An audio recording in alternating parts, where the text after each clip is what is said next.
सभी श्रोतागणों को मेरा नमस्कार। मैं प्रियंका पांडे आपको सुनाने जा रही हूँ भगवान शिव का संपूर्ण श्री रुद्राष्टकम का पाठ, जिसको सुनने से हर इंसान की सारी मनोकामनाएं पूर्ण होती है और जिसको सुनने से घर में सदैव लक्ष्मी का वास रहता है। आइए। नमामि समीशान निर्वाण रूपम विभुं व्यापकं ब्रह्म वेद स्वरूपं निजं निर्गुणं निर्विकल्पं निरीहं चिदाकाशमाकाशवासं भजेऽहं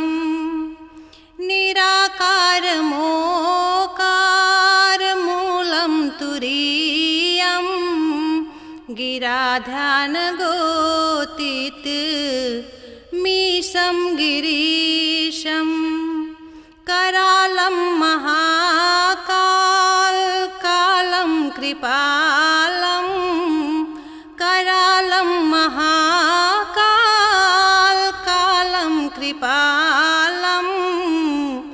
गुणागार संसार पारं नतोऽहम् तुषारादृशं काशगौरं गम्भीरं तुषारादृशं काशगौरं गम्भीरं मनोभूतकोटि प्रभाश्रीशरीरम् अस्नपूर्णमौली कल्लोलिनी चारुगङ्गा अस्नपूर्णमौली कल्लोलिनी चारुगङ्गा ललसद्वालभालेन्दु कण्ठे भुजङ्गा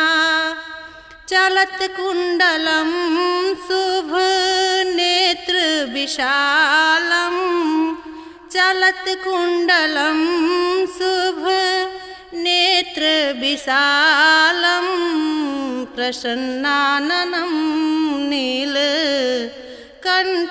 दयालं मृगाधीशचर्माम्बरं मुण्डमालं मृगाधीशचर्माम्बरं मुण्डमालं प्रिये शङ्करं सर्वनाथं भजामि प्रचण्डं प्रकष्टं प्रगलं परेशं प्रचण्डं प्रकष्टं प्रगलं परेशम् अखण्डम् अजं भानु कोटिप्रकाशं त्रयशूलनिर्मूलनं शूलप्राणीं त्रयशूलनिर्मूलनं शूलप्राणीं भजेऽहं भवानी पतिभावगव्यं कलातीत कल्याण कल्पानन्तकारी कलातीत कल्याण कल्पान्तकारी सदा सच्चिदानन्दा द्रष्टा पुरारी सदा सच्चिदानन्दा द्रष्टा पुरारी चिदानन्द संदोहा मोह प्रहारी चिदानन्द संदोहा मोह प्रहारी प्रसिद्ध प्रभो मनं मम थारी न तावद् सुखं सन्तापनाशं न तावद् सुखं सन्तापनाशं प्रसिद्ध प्रभो सर्वभूतादिवासी न जानामि योगं जपं पूजनानं न जानामि योगं जपं पूजनातोऽहं सर्वदा शम्भु शम्भुतुभ्यं जरा दुख जन्माग तातपयामानं जरा दुख जन्माग तातपयामानं प्रभो पाहि आपन नमिषं शम्भो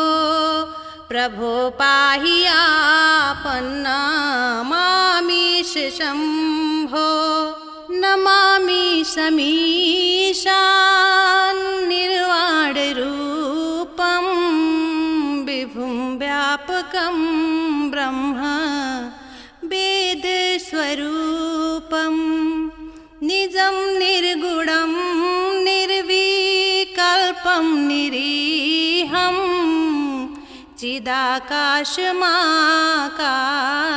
चिदाकाशमाकाशवासं भजेऽहं निराकारमोकारमूलं तुरीयं गिराध्यानगोतीतमीशं गिरीशं करालं महाकालं कृपालं करालं महाकालं कृपालं गुणागार संसार पारं नतोऽहं तुषारादृशं काशगौरं गम्भीरं तुषारादृशं काशगौरं गम्भीरं मनोभूतकोटि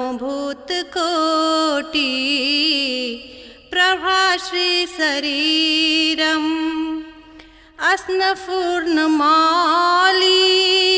कल्लोलिनी चारुगङ्गा अस्नपूर्णमाली कल्लोलिनी चारुगङ्गा ललसद्वालभालेन्दु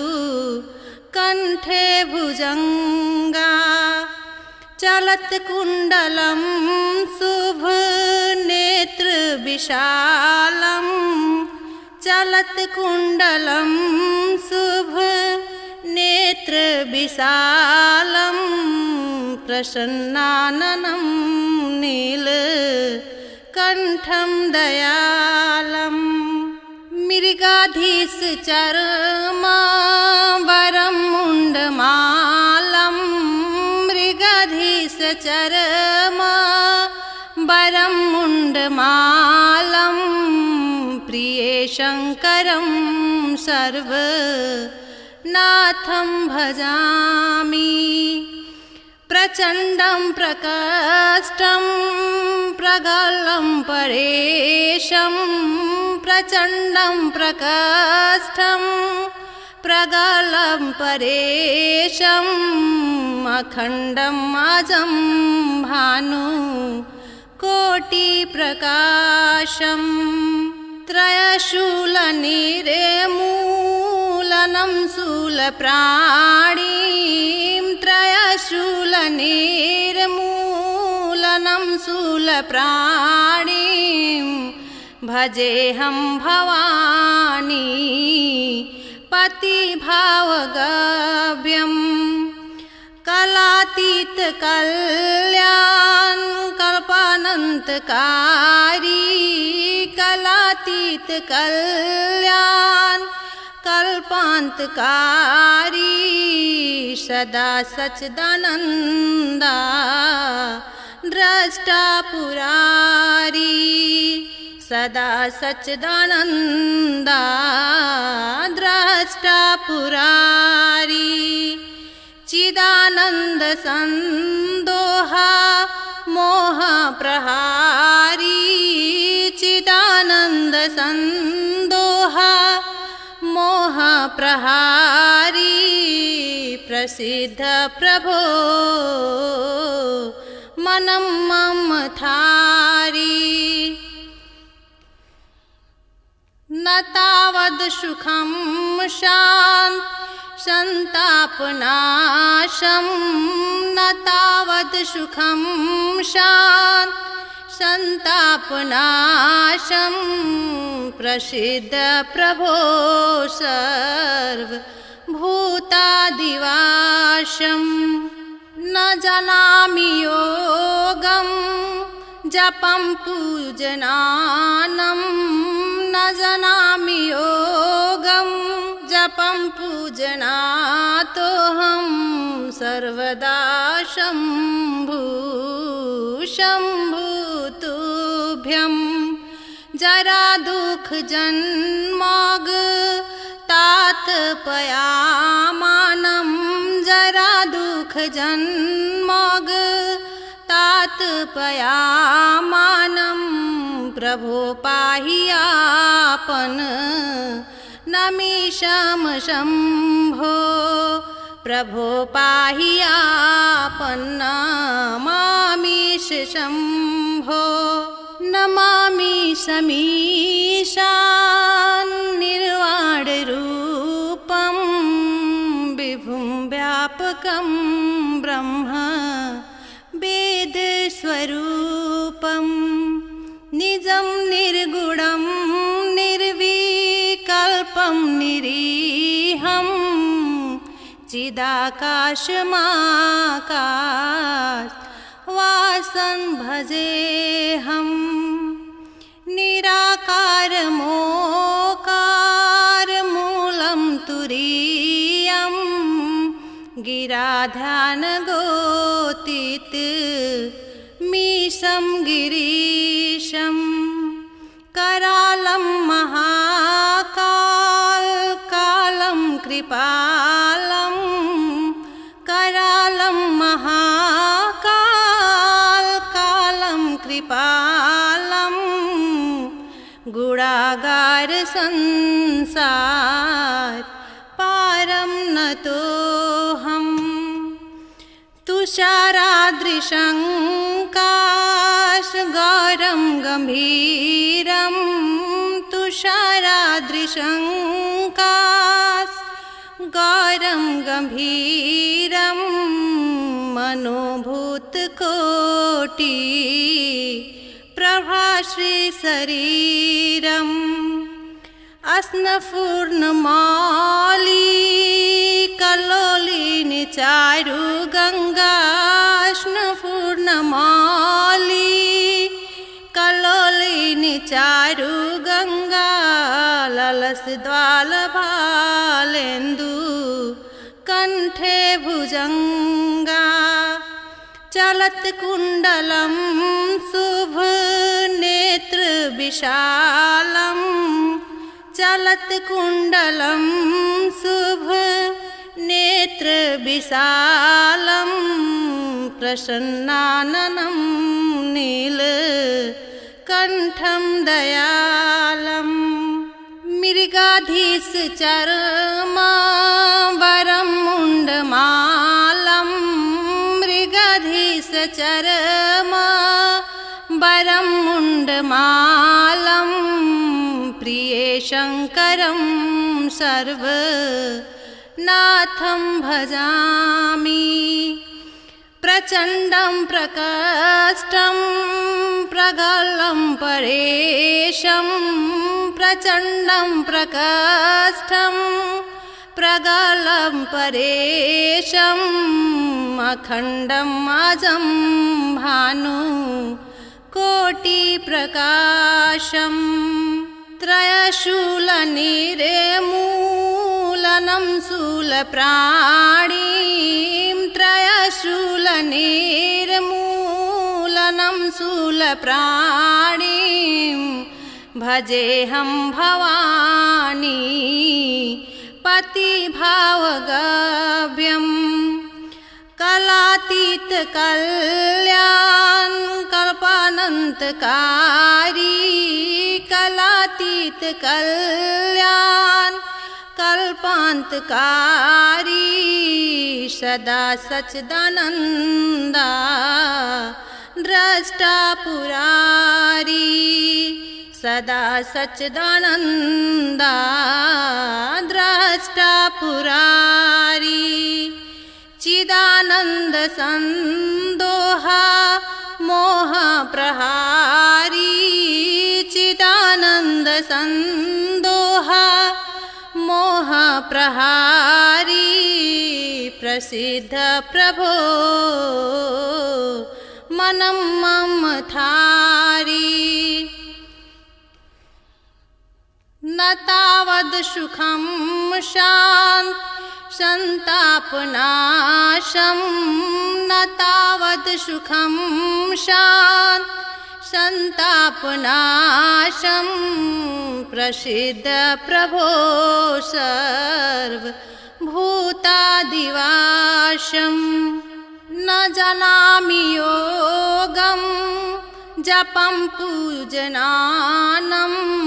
न जानामि योगं जपं पूजनातोऽहं सर्वदा शम्भु शम्भुतुभ्यं जरा दुख जन्माग तातपयामानं जरा दुख जन्माग तातपयामानं प्रभो पाहि आपन नमिषं शम्भो प्रभो पाहि आपन नमामिष शम्भो।